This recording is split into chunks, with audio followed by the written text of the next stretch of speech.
So I have a Valentine's Day gift you will enjoy literally every night for the next few years. You can get heavenly soft, cozy earth pajamas with our buy one, get one free special right now.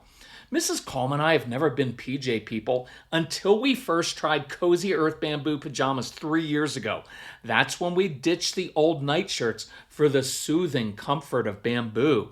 When we change into the lightweight, luxurious Cozy Earth bamboo pajamas, they kind of invite us to settle into sleep mode. So get them for you and your spouse, or just get two for you. These PJs are so ridiculously comfortable, they sold out during the holidays. But Cozy Earth is giving my listeners an exclusive offer. Buy one, get one free bamboo PJs. Go to CozyEarth.com. Use code CALMBOGO to take advantage of this through February 8th.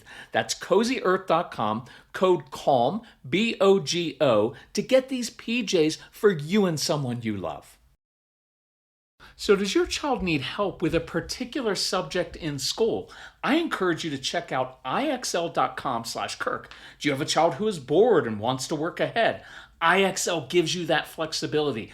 IXL is an online learning program that can be used by any student from K to 12. What I personally like about IXL is that your child can explore any topic in any grade level. And no matter your child's learning style or knowledge level, IXL has video tutorials and learning games to guide your child in the way they learn best while meeting them at their level. So whether your child needs extra help with a class or wants to work ahead, IXL provides the positive feedback our kids crave. Make an impact on your child's learning. Get IXL now.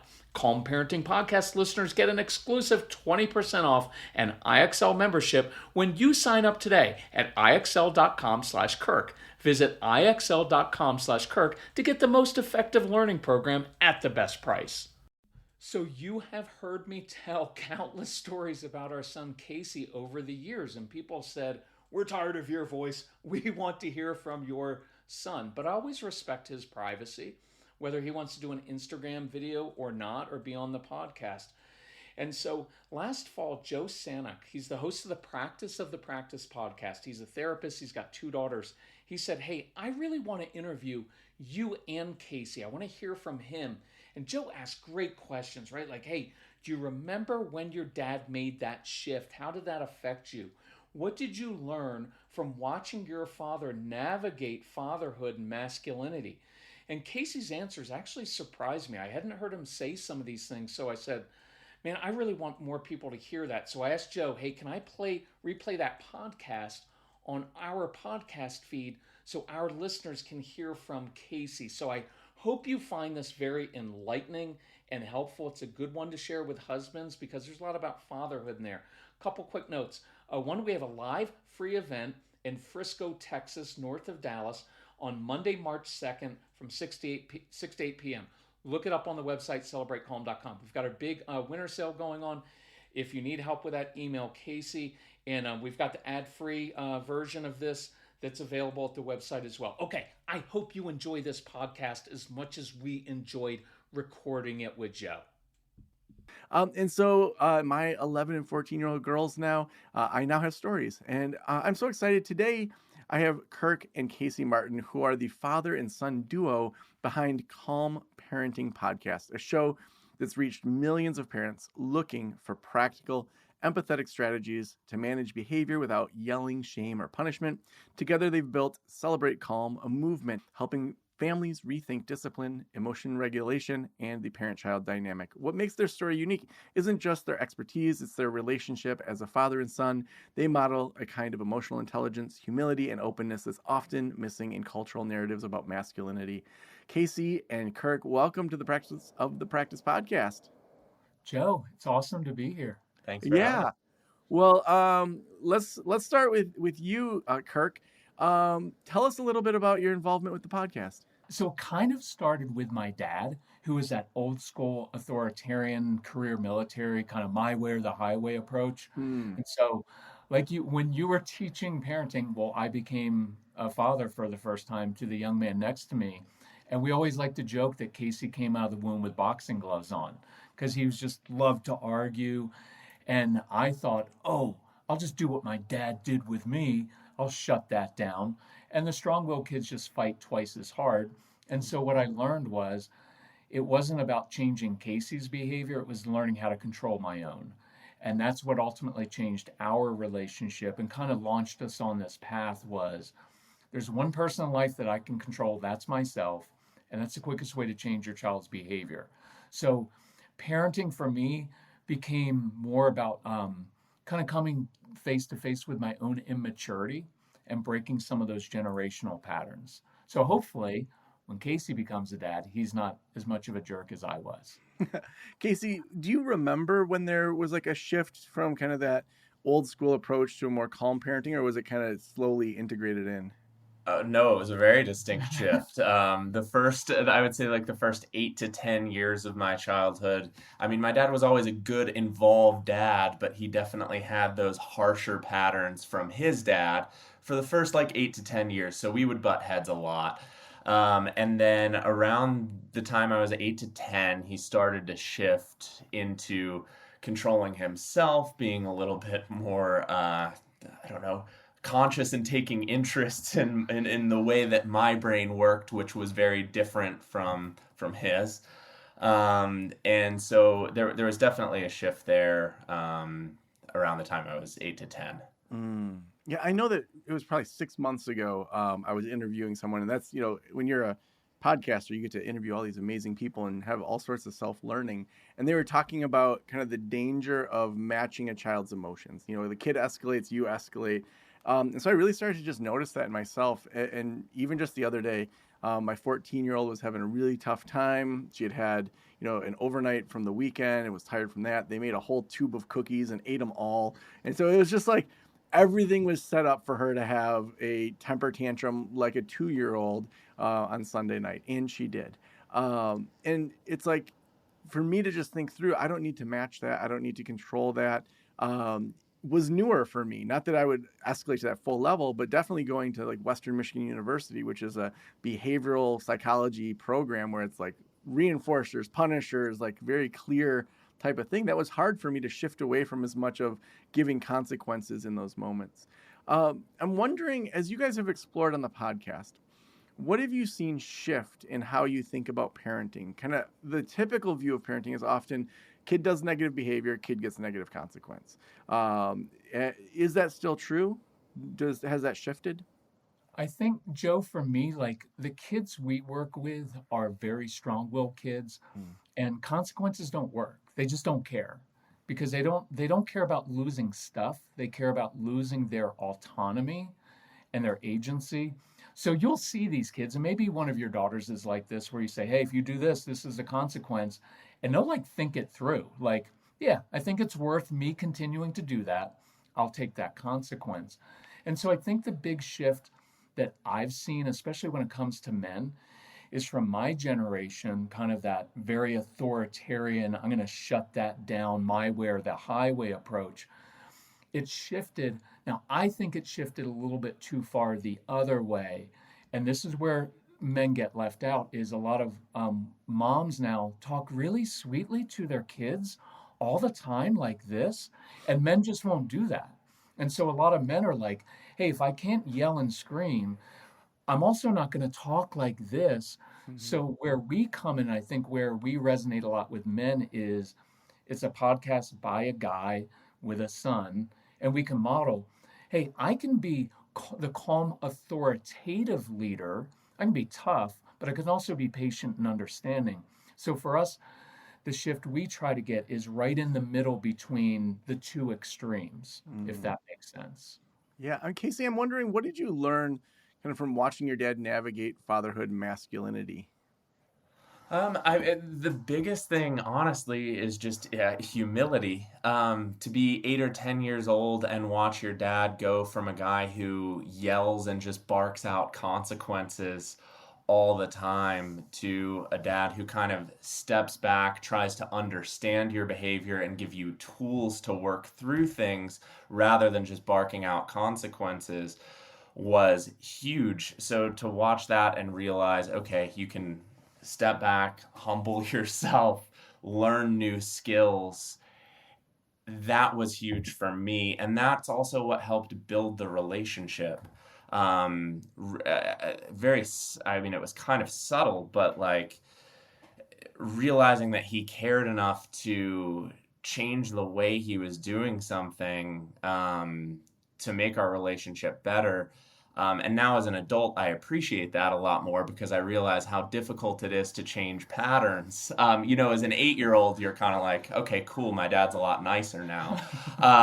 But as an adult, you're like, okay, he had, 30 years of handling conflict this way. It's hard to shift that. So that left a huge impression. Kirk, how did you shift that? I think it was the first realization of I shouldn't fix this kid, and it's not my job. It's my job to work on my own issues. Because I just did a podcast or a video on this of basically what we end up saying as a man is, hey, child, you need to behave because I didn't do the hard work to work on my own triggers. So you need to behave so that I don't react, right? It becomes kind of, I don't want to be harsh, but it becomes kind of selfish, right? Like, hey, child, because I can't control myself, you need to control yourself so I don't get angry. And so the other part, Joe, which is very liberating, is you can't really change the behavior of another human. I mean, if you try that with your 2 daughters or your wife, it's not going to end well for you. Everybody's going to be frustrated. But so what I started to do is say, why don't I take all that energy that I've put into building my career and put that energy into just changing myself? And I began with simple things like, okay, I'll do the opposite of what I normally do. Instead of walking into a room like this, standing over my son, I'll walk into a room and sit down, because it's really hard to yell at someone when you're sitting down. It just changes the dynamic. And then it became addictive because I was like, wait, I'm not even trying to change him anymore, and his response to me is changing.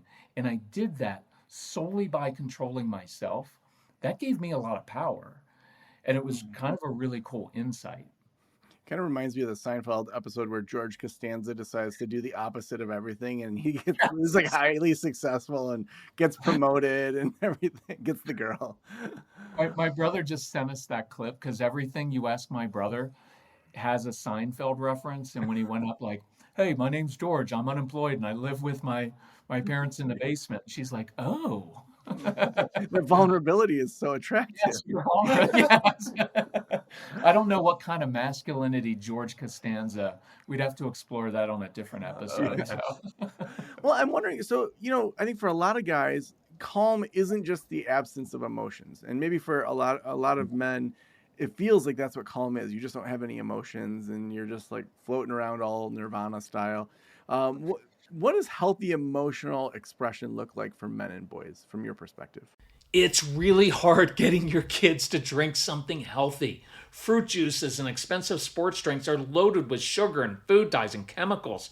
But with kid and doctor approved Cure Hydrating Kids mixes, you can feel good knowing your kids are getting lots of water and helpful electrolytes with no added sugar or artificial ingredients. Plus, Cure is so convenient. We keep Cure hydrating pouches in the car, the purse, and our backpacks. No need to waste time and money at gas stations or drive-thrus when you can pour Cure into your water anywhere. I've got it right next to me now. We love the berry pomegranate, and our nieces love the kids' lemonade and fruit punch flavors. Look, it's like a special treat with great taste, and it's healthy. You can find Cure on Amazon or at your local food store. But Cure is offering our listeners 20% off your first order at curehydration.com. Just use promo code CALM. That's curehydration.com, code CALM for 20% off your first order. So are you like me and hold on to things way too long? Yeah, I know I'm frugal, but I also don't like to create waste. But our microwave and toaster are from like the Breakfast Club era. So I went to wayfair.com and I pitched an idea to Mrs. Calm. Could we get those retro nostalgia appliances? And Wayfair just delivered them, and they've added some splash and color and freshness to our home to start 2026. We like Wayfair because they have a huge selection in various styles to fit any budget. Plus, delivery is always fast and free. We can find anything and everything for our home at Wayfair, from beds, sofas, door hardware, and kitchen faucets to decor, rugs, and outdoor furniture, without having to waste gas and hours shopping at different stores. Get organized, refreshed, and back on track this new year for way less. Head to wayfair.com right now to shop all things home. That's WAYFAIR.com. Wayfair, every style, every home. Okay, I have to admit, I am geeking out on HUNGRYROOT because we just realized that HUNGRYROOT allows us to eat meals we wouldn't normally make at home without all the cost and hassle of dragging the family to dinner. The Thai coconut chicken bowl with baby broccoli, oh, my new favorite, while Mrs. Calm loves the green curry salmon bowl with quinoa. Tonight we're having garlic honey chicken with green beans, and I'm going to crush that recipe in less than 10 minutes with only 5 minutes of cleanup. We're saving so much money by eating delicious, healthy meals, and the ingredients are really clean. And we're doing that at home instead of eating out. Plus, HUNGRYROOT eliminates those trips to the grocery store when you're just exhausted. You're going to love HUNGRYROOT as much as we do. Go to hungryroot.com/calm and use code CALM to get 40% off your first box. Plus, get a free item in every box for life. That's hungryroot.com/calm, code CALM to get 40% off your first box. hungryroot.com/calm, code CALM. Go ahead. I'm going to let you do this one. I'll do Sorry. okay. I think for me, it is like I always say that, like, you don't become like Gandhi or something, like, oh, nothing bothers me. Like, I am still very intense, but I've learned how to channel that. And for me, it's like you can feel frustrated, angry, anxious about your child's behavior. You just don't want to react out of that because it just sabotages every interaction. Because all that happens is I escalate, like with your daughter the other night. Like, if you would have reacted to her attitude, it just would have escalated and you would have had like a 3-hour meltdown.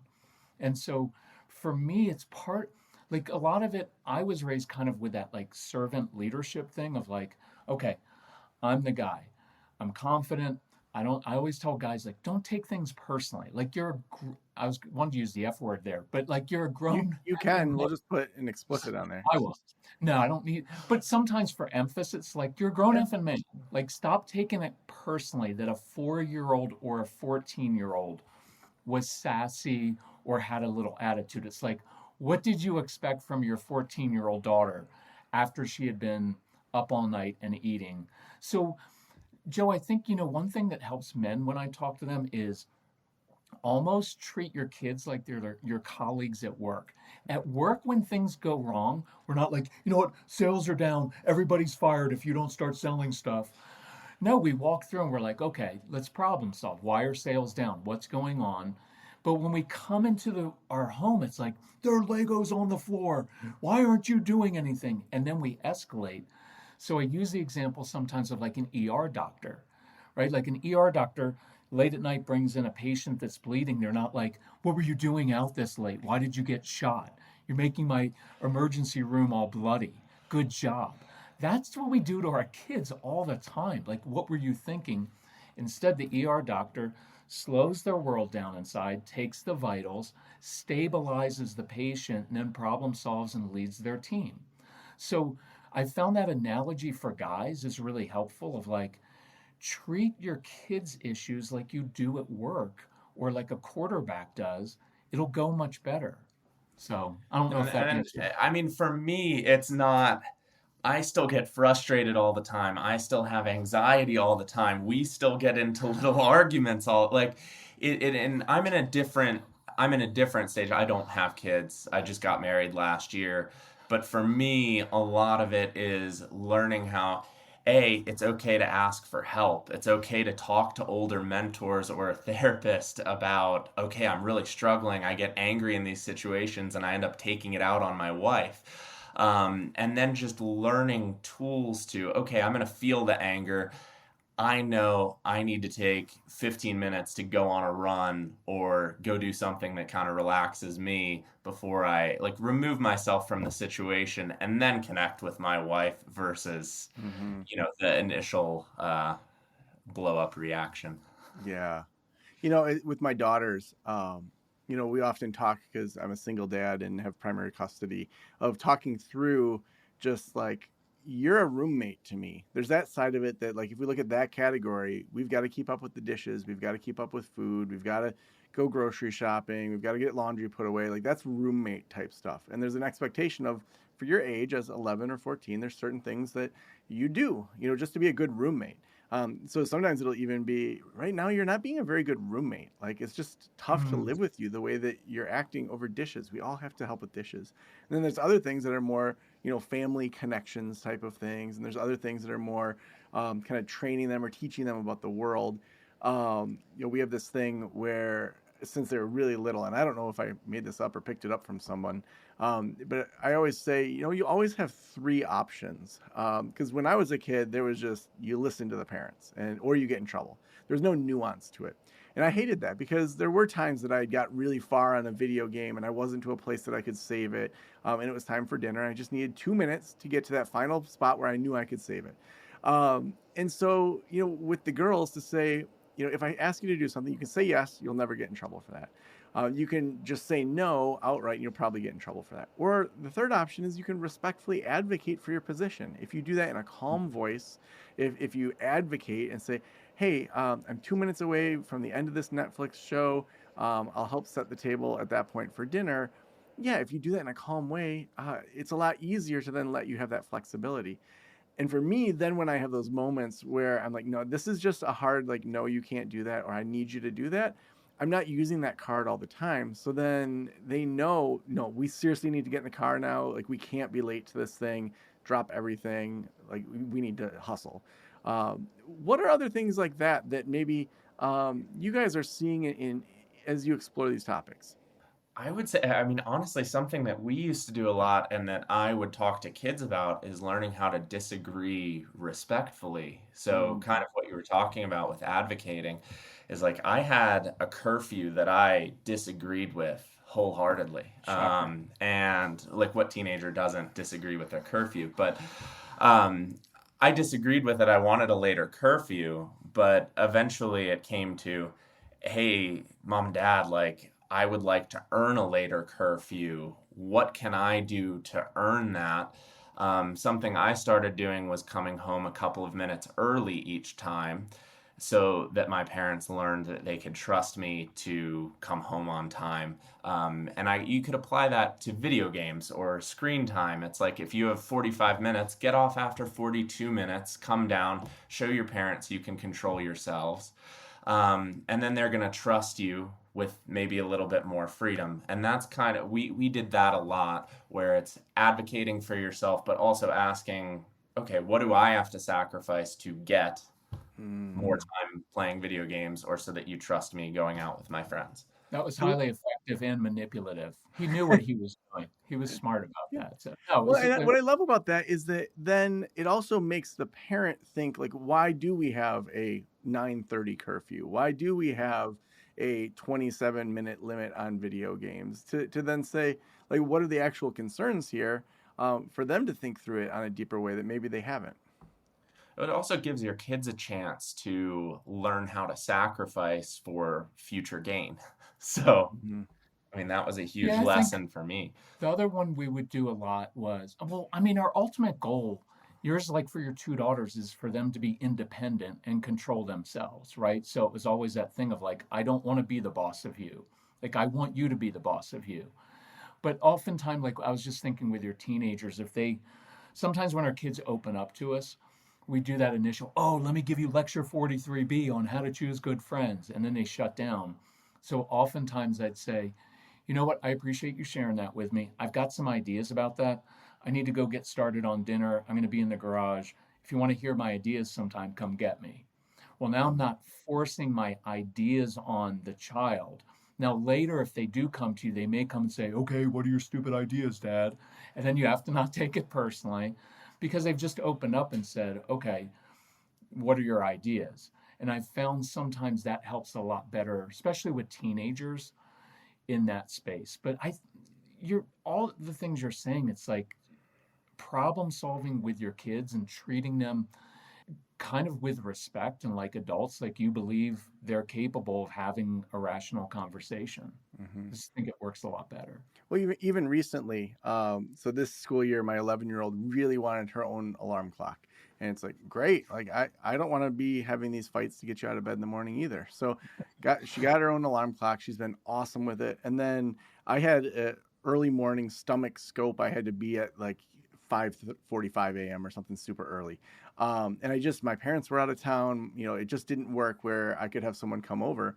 And I think we had to leave at like 6:30. So it was like an hour before she had to be out of bed. And so we talked through it with her alarm clock and then having her iPad as a backup and then having another alarm that went off when she's supposed to leave to walk to school. And literally she did the entire thing on her own, flawless. And this was a thing that I just thought, oh man, like I didn't know how it was going to go.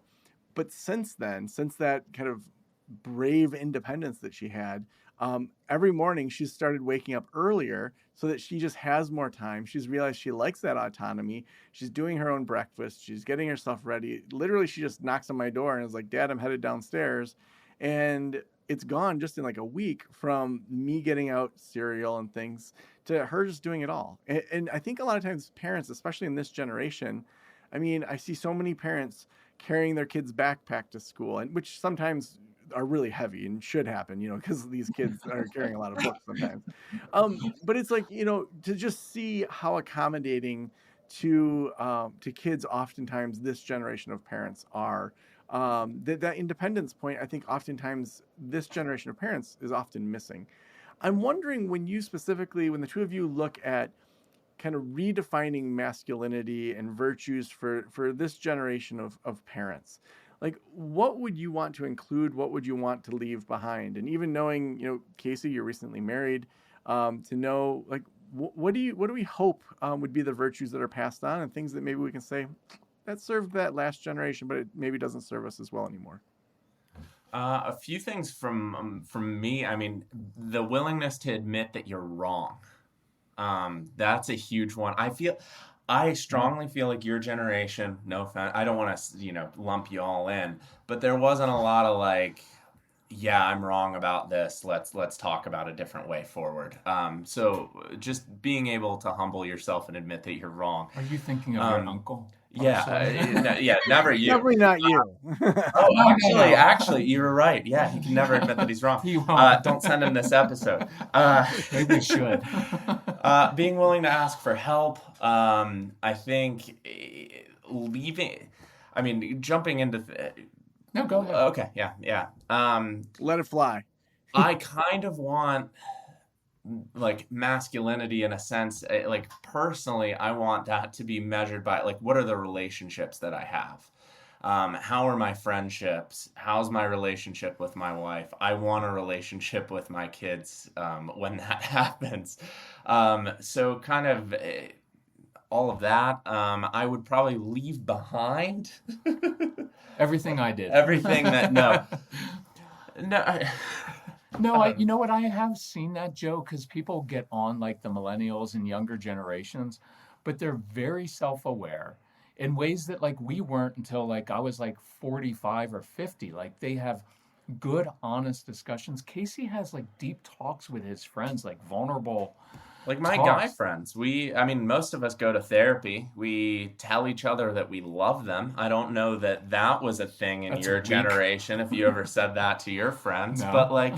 No, they just said like good golf shot, which really meant I love you, man. Fist job, fist bump. Yeah. I gave him a fist bump. I was vulnerable, honey. No, but it's like, and we're pretty intentional about keeping in touch and talking regularly. Friends that I had in college that we all live in different places now, and we'll talk every week. And we're very open about our issues and our relationships, ask each other for advice, and thank each other for the support. And yeah, every call ends with, I love you. Like, thanks, man. So It's it's It's just, really cool, Joe. You know what? It's so different from like what you see online with like the toxic masculinity.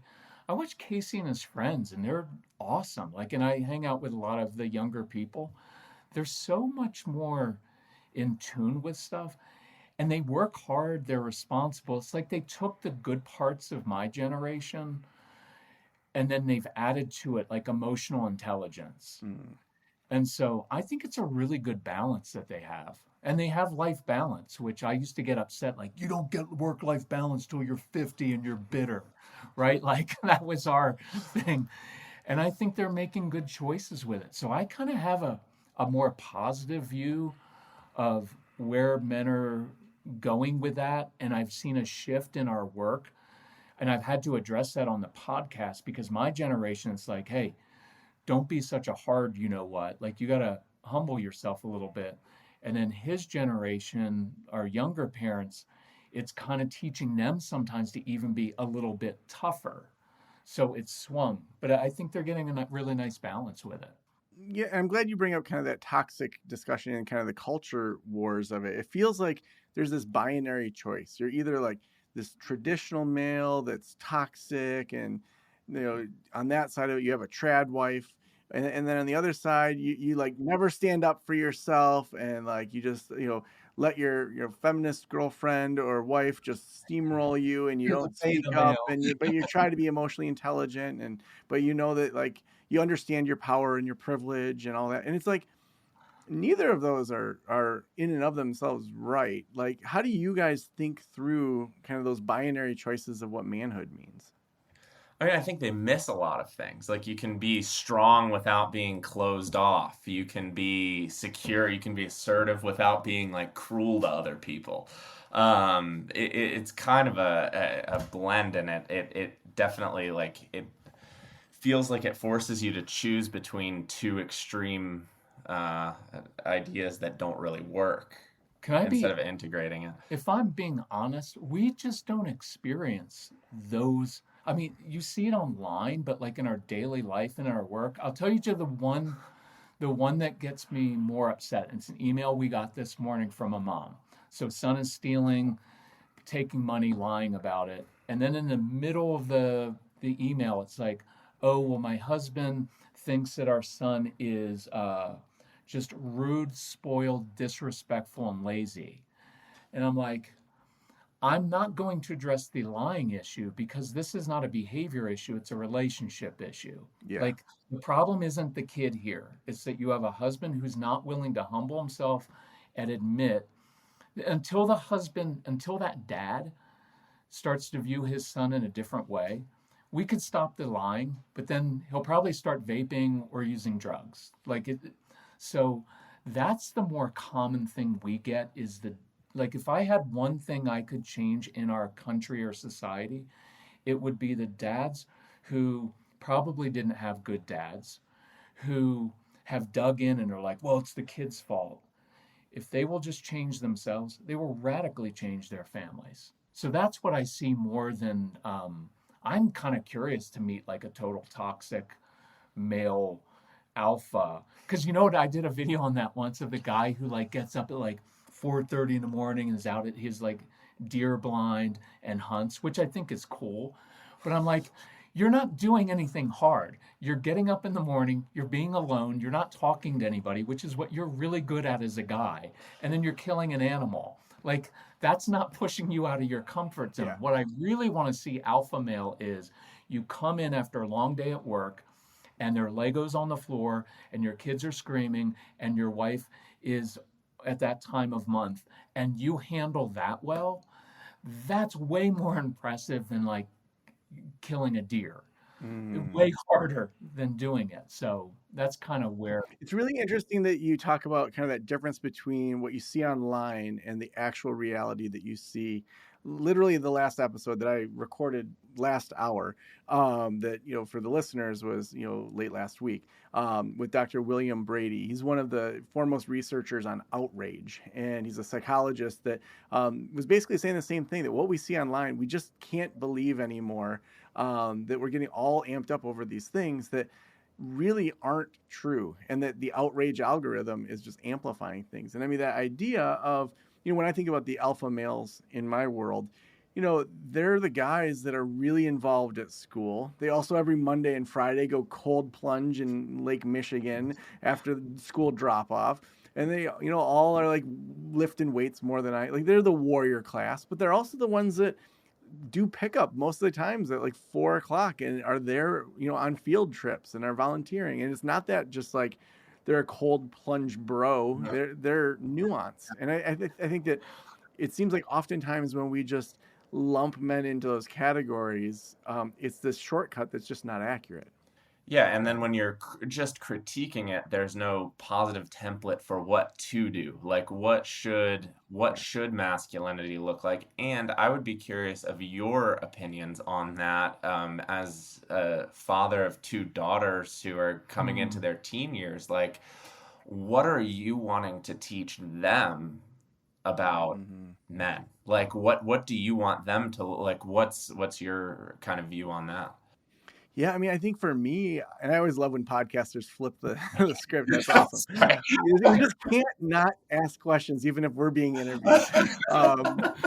So I think for me, I think through it from a few different angles. One is definitely a safety angle. And so, my daughter, my 14-year-old, she right now is working on like an after school thing in the evenings where she's helping with the set design for the High School Musical.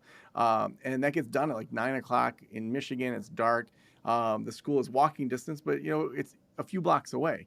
And so talking through, like, can she be on the phone with someone that she trusts? Can she have a flashlight?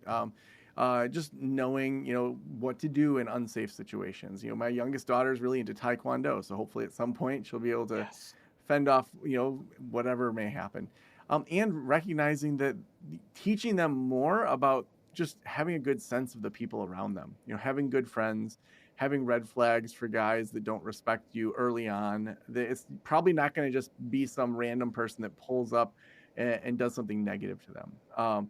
So I think there's the safety side of teaching. I think that also as parents, when you think about, Casey, what you took away from your dad, there's probably like 2 or 3 big life lessons or big kind of types of things you took away from childhood. And so for me, both my parents are firstborn. I was the firstborn of firstborns, the oldest cousin. You connect the dots, it's all true. So one of my big life lessons from childhood was that that achievement equals love. My parents would be mortified if they heard that I said that. But it's one of those things that I internalized that. I've had to deconstruct it, all sorts of different things. I want my kids to take away things that I intentionally say I want you to take out of childhood. So one thing is I want them to be able to talk to anybody. With the rise of AI and the rise of technology, I want them to be able to talk to anybody. So that then defines my behavior if we're going to, say my partner Claire over to her parents' house, and maybe there's going to be some friends there of her parents. Girls, what can you do to engage with these people? What can you ask them? They're brand new strangers. They're, in their 70s. On the surface, it seems like you don't have a lot in common, but what can we talk about? Where do you live? What kind of things are attractions in that town that people like to come to? What do you spend time doing on the weekends or throughout the week? Do you have any travel plans coming up? We have some travel plans. Let me tell you about spring break. So kind of having that back and forth in the car ride there to just constantly be saying, you should be able to talk to anybody. You should be able to carry on a conversation with anybody because AI is probably going to take away the job that you think you're going to have in 10 years anyway. So if you can talk to people, though, like to me, that's one of the best things that they can do. So I think through things that way in regards to like what values do I want them to take out of childhood. Okay, that's awesome. That was a big one with Casey of teaching what you were saying, being curious about other people, which is why he turned it around on you and asked you a question. Yeah, but it's like go into any situation and like my goal is to find out 3 interesting things about this person I'm talking to. Yeah, that's cool. You're a good dad, Joe. Aw, thank you, Kirk. Yeah, You too. I can tell you're a good dad. I mean, it's awesome. So, Well, I want to ask, so let's talk about dads that have their kids still in the house, but I also want to drill into a little bit of like adult relationships and that shift. But thinking about dads who have their son in the house, so they're under 18. I'm not talking about the 34-year-old still living with you. Nothing against that, if that's the world. But like, for young kids, what are things that fathers can do to start to reconnect more with their sons? Do you want to do it, or you want me to? You go for that one. I'd say one is take an interest in what your kids are interested in. We always had, so Casey struggled in school with behavior because he was a jerk. And so, I'm kidding. No, he just struggled because he didn't want to be in class. He's got too much energy. And so rather than the weekend being like, let's talk about your misbehavior and what you need to do, we'd have agenda-free time. And so when he was little, he was big into like cars. So we would go to car dealerships and test drive cars, and I hated it. But it was a way to bond with him, and we have a lot of great memories from it. So I think that. 2 from men I give are be interested in what they're interested in. Just know that you're going to hate their interests for the most part, because they're going to like music that you don't like. Except I got lucky. Casey liked good music. And Notice that the definition of good is what the parent likes. Of course. Ah, Yeah. I mean, come on. Classic rock and blues music. I mean, come on. And I mean, I gotta say, there is something about my daughter being into Rage Against the Machine and Eminem right now that is very like, oh my gosh, and Radiohead. It's like, I am very happy that she's not just into like kind of the bubblegum pop. You're blessed. Yeah. Yeah, That's a huge. Yeah. Casey when he was 10, I took him to a Metallica concert, and I wasn't even into Metallica, but I wanted to fight against my own like upbringing of like, he's going to go to hell and worship the devil if you listen to Metallica. So I took him. And it was awesome. And then 20 years later, this last year, he treated me and took me to see Metallica. But anyway. It's funny you say that. Back in 2021, 2022, my dad and I went to see Guns N' Roses together. And it wasn't even like a band that the two of us knew the other person really liked. We weren't like, oh, we're all like Guns N' Roses people. Like, I liked a lot of their hits, but it wasn't like I loved them, but it was just like a fun thing to do together. It's a bond. So I'd say bond over that, and then ask your kids to teach you something. Because when you're a parent, it's all about, got to do this, and you're teaching them. But when you allow your kids to teach you something, there's some measure of like bonding that happens. It's really, really cool. And once you have that bond, then you can be tough with your kids. They'll listen to you because they respect you, but I think it's because you first kind of respected them, if that makes sense. Love that. What as adults, like on Friday, my dad and I are getting breakfast together, and he and my mom both help out a ton with the girls, and so I see them several times a week. But what are things, maybe Casey, that you think adult sons can do better to understand their fathers, even if they see the world differently? Coming to the table with a little bit more humility and curiosity. I think we have a tendency to be young and idealistic and think that we know everything, and there's a whole generation of wisdom out there.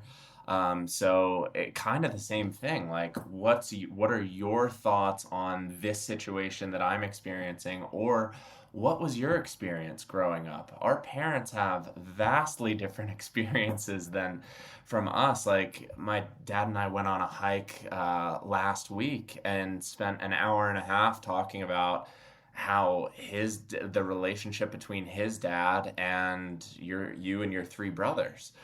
It's something that I can barely comprehend because he has a perfect father now. No, but the experience is completely different. So I mean, asking more questions, and I mean, kind of as an extension of the golden rule here, like, we all want our parents' generation to understand our beliefs and our views on things, and maybe we're a bit more like progressive and like liberal as a younger culture, and feel like you guys don't understand that. But we also don't really make a huge, I'm generalizing, but my friends and I don't always make the greatest effort to understand why older people believe what they believe, and even just acknowledge and respect it and say, we disagree on that, but that makes sense. Like, just given your history, given your upbringing, it makes sense. Like, we talk about it, like with a couple of his uncles, like, I'll explain our childhood, and it's like, oh, given what they experienced with my dad, it makes sense that my brother would respond in that way. And so, yeah, that's a good point. Yeah, your friends need to do a little bit more asking me questions. Like I could actually help them. Yeah, But totally. he's got good friends. Well, the last question I always ask is, if every private practitioner in the world were listening right now, what would you want them to know? Oh, you want me to go first? Oh yeah. I'd say trust your instincts. Just trust your instincts and go with that, and don't overthink your answers to things. Trust what you know and share that. And I think that authenticity is what people relate to more. It's a good one. Yeah. Okay. Come up with your Gotta lousy come one. up with mine one. Geez, Just sorry. spit something out. Keep it just my. When you went like- to see a therapist, what was it that you liked about that one lady that you saw? Honestly, that she was just extremely open and made me feel comfortable. It just acknowledging what I was going through. The number one thing, normal. Thank you. That was helpful.